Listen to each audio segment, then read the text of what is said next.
আমাৰ মন্ত্ৰী শিৱৰাজ সিং চৌহান ডাঙৰীয়াৰ ভাষণ শুনিব। ঠিক আছে, হ'বনে নহ'ব? ডাঙৰকৈ ক'ব লাগিব আকৌ, হ'বনে নহ'ব? আজিৰ সভাত উপস্থিত কেন্দ্ৰীয় কৃষি আৰু গ্ৰামোন্নয়ন বিভাগৰ মন্ত্ৰী শিৱৰাজ সিং চৌহান ডাঙৰীয়া, মোৰ সতীৰ্থ মন্ত্ৰী ৰঞ্জিত কুমাৰ দাস ডাঙৰীয়া, অতুল বৰা ডাঙৰীয়া, গুৱাহাটী লোকসভা সমষ্টিৰ সাংসদ বিজুলী কলিতা মেধি ডাঙৰীয়ানী, মুখ্য সচিব ৰবি কোটা ডাঙৰীয়া, জে.বি. এক্কা ডাঙৰীয়া, অৰুণা ৰাজৰীয়া ডাঙৰীয়ানী, আজিৰ সভাত উপস্থিত আমাৰ সুধীবৃন্দ, আইমাতৃসকল, যুৱক যুৱতী, বন্ধু বান্ধৱীসকল, আমাৰ সকলোৰে মনত আছে যে যোৱা বছৰ মাৰ্চ মাহত ভাৰতবৰ্ষৰ প্ৰধানমন্ত্ৰী নৰেন্দ্ৰ মোদী ডাঙৰীয়াই যোৰহাটৰ পৰা 5,55,550টা গৃহহীন পৰিয়ালৰ হাতত নিজৰ আবাস তুলি দিছিলে। সেই ঐতিহাসিক দিনৰ পিছত আমি আৰু কেইবাটাও ঘৰ নিৰ্মাণ কৰি উলিয়াইছিলোঁ আৰু আজি ভাৰতবৰ্ষৰ কৃষি আৰু গ্ৰামোন্নয়ন মন্ত্ৰী শিৱৰাজ সিং চৌহান ডাঙৰীয়াই আৰু 50,000 হিতাধিকাৰীক গুৱাহাটীৰ পৰাই আজি আৱাস গৃহ প্ৰদান কৰিলে। মই অসমৰ ৰাইজৰ হৈ প্ৰধানমন্ত্ৰী নৰেন্দ্ৰ মোদী ডাঙৰীয়া আৰু শিৱৰাজ সিং চৌহান ডাঙৰীয়াক বহুত বহুত ধন্যবাদ আৰু কৃতজ্ঞতা জনাইছোঁ। মই বহুত দীঘলীয়াকৈ ক'ব খোজা নাই। আমি সকলোৱে জানো যে আমাৰ অসমৰ উন্নয়নৰ বাবে প্ৰধানমন্ত্ৰী নৰেন্দ্ৰ মোদী ডাঙৰীয়াই কি ধৰণে নিৰন্তৰ কাম কৰি আহিছে। মধ্যপ্ৰদেশৰ প্ৰাক্তন মুখ্যমন্ত্ৰী তথা বৰ্তমানৰ গ্ৰামোন্নয়ন মন্ত্ৰী, কৃষি মন্ত্ৰী শিৱৰাজ সিং চৌহান ডাঙৰীয়া সদায়ে অসমৰ কল্যাণৰ বাবে কাম কৰি আহিছে। মই তেখেতক অনুৰোধ কৰিম যে আমাৰ অসমৰ যিবিলাক দুখীয়া পৰিয়ালে এতিয়াও ঘৰ পোৱা নাই, তেওঁলোকৰ কাৰণে যাতে একোটাকৈ নতুন প্ৰধানমন্ত্ৰী আৱাস গৃহৰ অনুমোদন কৰে। মই আজি मंत्री डांगरिया कब खोजो जे हमारे प्रदेश में आपने अब तक हमें 20,91,887 प्रधानमंत्री आवास गृह का स्वीकृति दिए थे और हमने 19,57,777 गृह का अभी तक काम कंप्लीट किया हूं और थोड़ी ही आवास हमारे करने में बाकी है। लेकिन हमने जो जियो टैग किए थे वो जियो टैगिंग का बाद हमारे पास 8 लाख बेनिफिशियरी का नाम है, जिसको अभी हम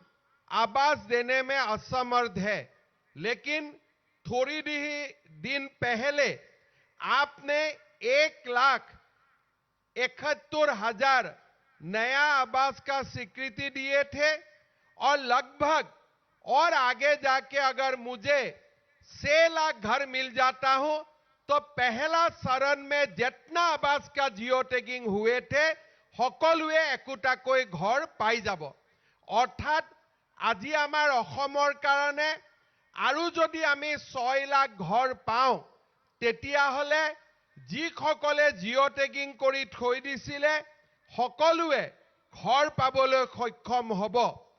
मैं शिवराज सिंह चौहान जी आज हमारे बीच में उपस्थित है।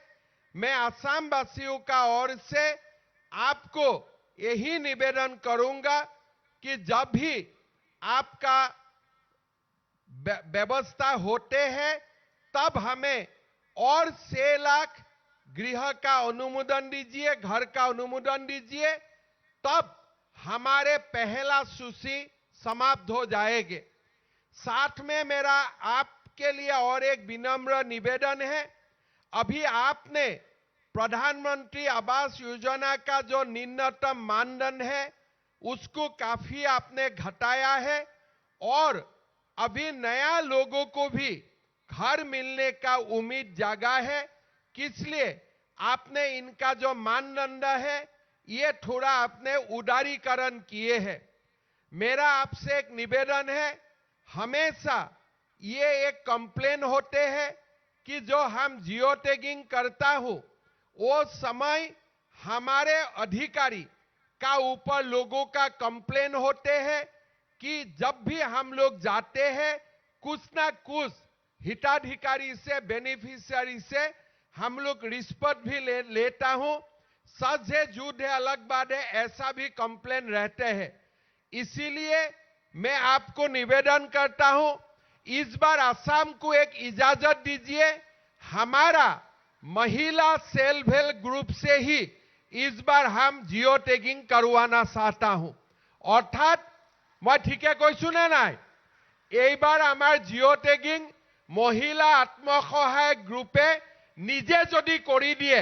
তেতিয়া কোনেও মাজত টকা খাব নোৱাৰে, সকলো দুখীয়া মানুহে ঘৰ নিজে নিজে পাব। আৰু সেই কাৰণে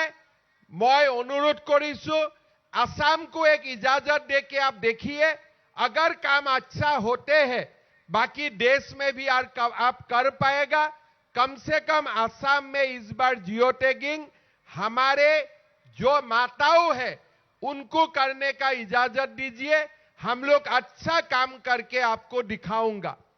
मेरा एग्रीकल्चर सेक्टर में 2 निवेदन है। पहले जो हमारे खेती है ये बानपानी बाढ़ के कारण नष्ट होते हैं, इसके लिए आपने प्रधानमंत्री फसल बीमा का व्यवस्था किया और हमारे बहुत फायदा हुआ। लेकिन असम में हमारा और एक अलग प्रकार का असुविधा होते हैं। हमारे जो खेती में हम लोग जो काम करता हो, कभी कभी बंदर आते हैं, कभी कभी हाथी आते हैं। इसीलिए प्रधानमंत्री फसल बीमा में हाथी और बंदर भी जो भी खेती का नष्ट करेगा उसको भी आप प्रधानमंत्री फसल बीमा में इंक्लूड कर दीजिए। हमारे कृषकों को बहुत बड़ा फायदा होगा। मैं आपको हमारे सभी किसानों का ओर से मैं ये भी आपको विनम्रता से निवेदन करूंगा। साथ में आज आपने देखा है हमने हमारे किसानों को जितना हो सकता है हम लोग मदद करने का कोशिश करता हूं। आपका जरिए लोगों को किसान सम्मान निधि मिलते हैं। प्रधानमंत्री का कारण अभी हम धानों में, मस्टर्ड में एमएसपी देने के लिए कामयाब हुआ हूं और आगे जाके आपने और कोई क्रॉप के लिए एमएसपी दिए हैं, वो एमएसपी के लिए भी हम जरूर हमारे किसानों को हम प्रेरणा दूंगा कि वो लोग किसी को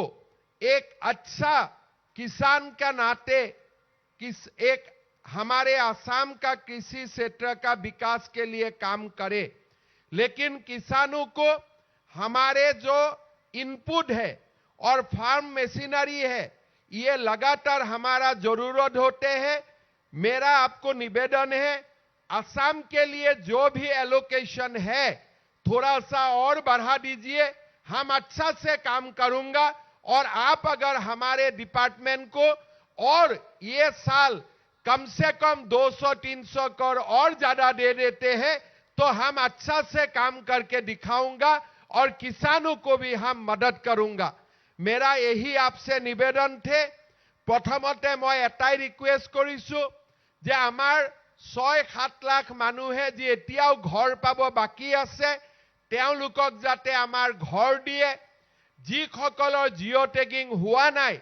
तेओलोকক जाते जियो टैगिंग करिবৰ কাৰণে महिला आत्मसहायक गोटर जरियते जियो टैगिंग करिবৰ বাবে सुविधा दिए। प्रधानमंत्री फसल बीमा योजनात जाते बांदर और हाथीए खेती नष्ट करिलेও तारू जाते बीमा आमार कृषके पाय तार বাবে व्यवस्था करिবলৈ। आरु আমাৰ খেতিয়কক যাতে আমি পাৱাৰ টিলাৰ ট্ৰেক্টৰ বিভিন্ন ধৰণে আৰু সহায় কৰিব পাৰো তাৰ কাৰণে এই বছৰ যাতে আমাক আৰু 200-300 কোটি টকা তেখেতে দিয়ে তাৰ বাবে মই আমাৰ মন্ত্ৰী ডাঙৰীয়াক অনুৰোধ কৰিছো আৰু আপোনালোকেও আমাৰ মন্ত্ৰী ডাঙৰীয়াক আশীৰ্বাদ কৰিব যাতে তেখেতৰ জৰিয়তে আমি অসমৰ দুখীয়া ৰাইজক সহায় কৰিব পাৰো মই আপোনালোকক আকৌ এটা কথা কম যে আজি 50,000 মানুহে ঘৰ পাইছে যাৰ ঘৰৰ ওপৰত এখন ছাদ নাছিলে আজি তেওঁলোকে 1,30,000 শৌচাগাৰ আজি এমৰেগাত নিজে কাম কৰিছে তেওঁলোকে আজি ঘৰ পাইছে প্ৰধানমন্ত্ৰী মোদী ডাঙৰীয়া প্ৰধানমন্ত্ৰী হোৱাৰ পিছত অসমৰ 20 লাখ মানুহে এতিয়ালৈকে ঘৰ পাইছে 20 লাখ মানে আপোনালোকে চিন্তা কৰক যে আমাৰ অসমত যিমান দুখীয়া মানুহ আছে 35 লাখ দুখীয়া মানুহৰ ভিতৰত 35 লাখ দুখীয়া পৰিয়ালৰ ভিতৰত 20 লাখ দুখীয়া পৰিয়ালে ঘৰ পাইছে মই আৰু 6 লাখ তেখেতক ঘৰ দিবৰ বাবে অনুৰোধ কৰিছো আৰু ইয়াৰ পিছতো জিঅ টেগিং কৰি আমি অসমৰ আটাইবোৰ দুখীয়া মানুহকে ঘৰ দিয়াৰ বাবে প্ৰচেষ্টা কৰিম মই সকলোকে অনুৰোধ কৰিম যে আপোনালোকে আমাক যিজনে এই ঘৰ দি আছে দুখীয়া মানুহক সহায় কৰিছে নৰেন্দ্ৰ মোদী ডাঙৰীয়াৰ কাৰণে সকলোৱে আশীৰ্বাদ দি এটা দীঘলীয়া হাত চাপৰি আপোনালোকে বজাওক যাতে শিৱৰাজ চৌহান ডাঙৰীয়াই মোদী ডাঙৰীয়াক ক'ব পাৰে যে অসমৰ মানুহে আপোনাক হিয়া উবৰি আশীৰ্বাদ দিছে আজি আপোনালোকে চিন্তা কৰক 20 লাখ ঘৰ 1,30,000 টকা কৰি যদি আপোনালোকে হিচাপ কৰে তেতিয়ালৈকে এতিয়ালৈকে অসমত খালি ঘৰ বনাবৰ কাৰণে মোদী ডাঙৰীয়াই আমাক 28,000 কোটি টকাতকৈ বেছি টকা দিব পাৰিছে ইমান ডাঙৰ সহায় প্ৰধানমন্ত্ৰী ডাঙৰীয়াই কৰিছে আৰু আজি নতুনকৈ 50,000 মানুহে নিজৰ ঘৰত থকাৰ সুবিধা পাব আজি আপোনালোকক মই আৰু এটা কথা ক'ব খুজিছো অলপ আগতে আপোনালোকে দেখিছে 21 গৰাকী আই মাতৃক আমি ইয়াত মাতি আনি সম্বৰ্ধনা জনাইছো কিয় সম্বৰ্ধনা জনাইছো এখেতসকলক আত্মসহায়ক গোটৰ পৰা আগবাঢ়ি গৈ তেওঁলোক আজি লাখপতি বাইদেউ নহয় মহা লাখপতি বাইদেউ হৈছে এজনী বাইদেউৰ উপাৰ্জন 10 লাখ টকাতকৈ বেছি হৈছে অহা কিছুদিনৰ ভিতৰতে আমি আমাৰ অসমৰ মহিলা আত্মসহায়ক গোটক প্ৰথমতে 10,000 পিছত 25,000 তাৰ পিছত 50,000 টকা দিয়াৰ বহুত ডাঙৰ আঁচনি আমি কেইদিনমানৰ ভিতৰতে দুমাহ এমাহৰ ভিতৰতে আৰম্ভ কৰিম ইনকুৱাৰী চলি আছে সাৰ্ভে কমপ্লিট হ'ব সকলো মহিলাই 10,000 কৈ টকা যিসকলে সাৰ্ভেত নিৰ্বাচিত হ'ব 10,000 কৈ টকা পাব ভাল কাম কৰিলে চৰকাৰে আকৌ 25,000 টকালৈকে দিব মই আশা কৰো যে আজি ইয়াত আমাৰ যিমান বাইদেউসকল উপস্থিত আছে তেওঁলোকেও যাতে নিজৰ পৰিশ্ৰমেৰে প্ৰথমতে লাখপতি হয় তাৰ পিছত মহা লাখপতি হয় তাৰ বাবে মই আজি ইয়াত উপস্থিত থকা বাইদেউসকলকো অনুৰোধ কৰিম হ'ব পাৰিবনে নাই লাখপতি পাৰিবনে নাই ইমান লাহেকৈ কৈছে নোৱাৰিব নেকি পাৰিবনে নাই জোৰ কৰি কওক পাৰিবতো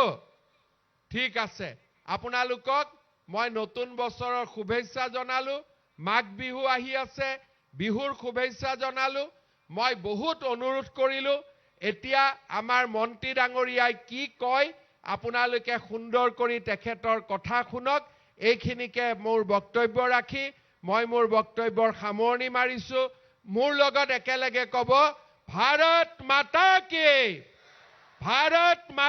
কি বহুত বহুত ধন্যবাদ জয় হিন্দ বন্দে মাতৰম